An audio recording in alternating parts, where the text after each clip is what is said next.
सब विषयों में मिलता तुम्हें कौन सा स्वाद कहो,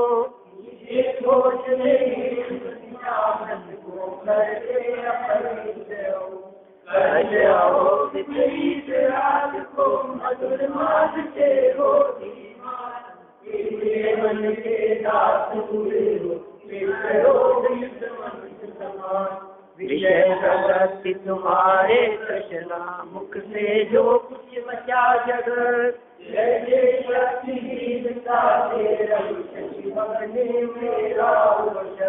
तुम जो नित सुख भोगे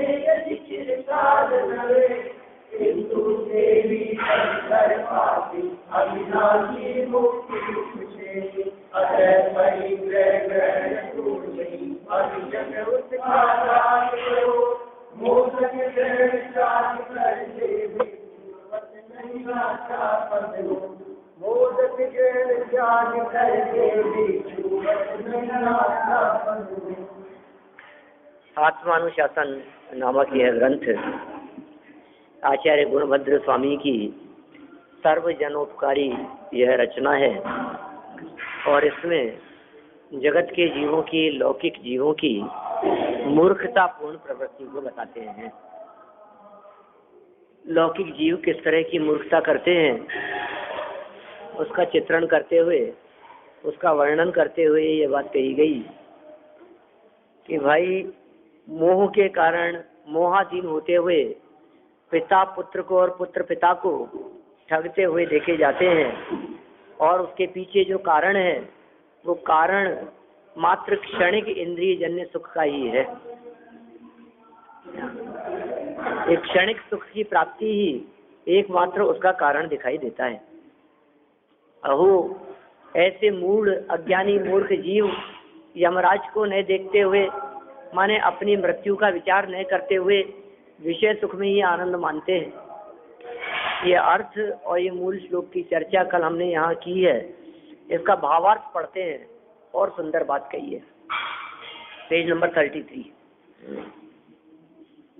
जैसे किसी सिंह की दाढ़ में आया हुआ पक्षी शेर की दाढ़ में आ गया, शेर के मुख के बीच में है, शेर ने जिसे पकड़ लिया है, वह पशु अपने शरीर को खाने वाले सिंह का विचार तो नहीं करता और क्रीड़ा करने का उपाय करता है, तो बड़ा आश्चर्य है। बोलो, यदि वो कोई जानवर शेर के मुंह में आ गया, अब भी उसको मस्ती सूझ रही है, क्रीड़ा करने का, खेल करने का प्रयास करता है और ये विचार नहीं करता कि ये सिंह कौन है और मेरा क्या दशा होने वाली है अगले क्षण, इसका विचार नहीं करता, तो बड़ा आश्चर्य होता है हमारे को। इसी प्रकार कह रहे हैं, यमराज की दाढ़ के बीच में काल अर्थात मृत्यु को प्राप्त यह लोक अपनी आयु का हरण करने वाले काल रूपी सिंह का तो विचार नहीं करता। कौन नहीं करता? लौकिक में जो मूर्ख व्यक्ति है वो अपनी मृत्यु का तो विचार नहीं करता और राज्य आदि पद को प्राप्त करने के लिए अनेक उपाय करता है। यह अत्यंत आश्चर्य की बात है। इतना आश्चर्य स्वरूप बात लगती है कि ये व्यक्ति अपनी मृत्यु के बारे में तो विचार नहीं करता और धन बढ़ाने के चक्कर में लग रहा है। मृत्यु के बारे में तो विचार नहीं कर रहा और इसको तो खेलना कूदना मौज मस्ती दिखाई दे रही है, बाह्य विषयों में आनंद दिखाई दे रहा है। अब क्या कहें, आश्चर्य होता है जगत के जीवों की इस बात को देख करके। लोक में इस तरह की घटनाओं को देख करके तो जो क्षणिकता को प्रदर्शित करने वाली घटनाएं हैं, कहीं ट्रेन एक्सीडेंट हो गया, कहीं भूकंप आ गया, कहीं बाढ़ आ गई, कहीं सुनामी की लहरें उठती हुई दिखाई दे रही है, कहीं बम विस्फोट हो रहे हैं, ऐसी घटनाओं को देखकर हमारे को तुरंत ही धर्म मार्ग में लग जाना चाहिए, क्योंकि आज तो वहां बम विस्फोट हुआ है, यहाँ भी हो सकता था। वहाँ ट्रेन एक्सीडेंट हुआ है, यहाँ भी हो सकता था, हमारा भी हो सकता था, यहाँ भी भूकंप आ सकता था, और आता ही है। हम बच गए इसका अर्थ ये नहीं है कि बचे ही रहेंगे, बचे ही रहेंगे ऐसा नहीं है, क्योंकि निश्चित रूप से आयु तो पूरी होनी ही है। इसलिए आश्चर्य की बात है, मृत्यु का विचार नहीं करके ये व्यक्ति क्या सोचता है,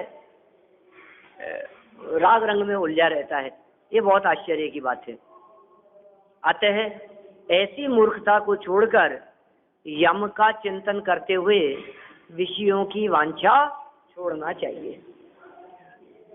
यमराज का विचार करते हुए विषयों की वांछा छोड़ देनी चाहिए, क्योंकि रंच मात्र भी, थोड़ा बहुत भी भरोसा नहीं है, गारंटी तो थोड़ी बहुत भी नहीं दी जा सकती है।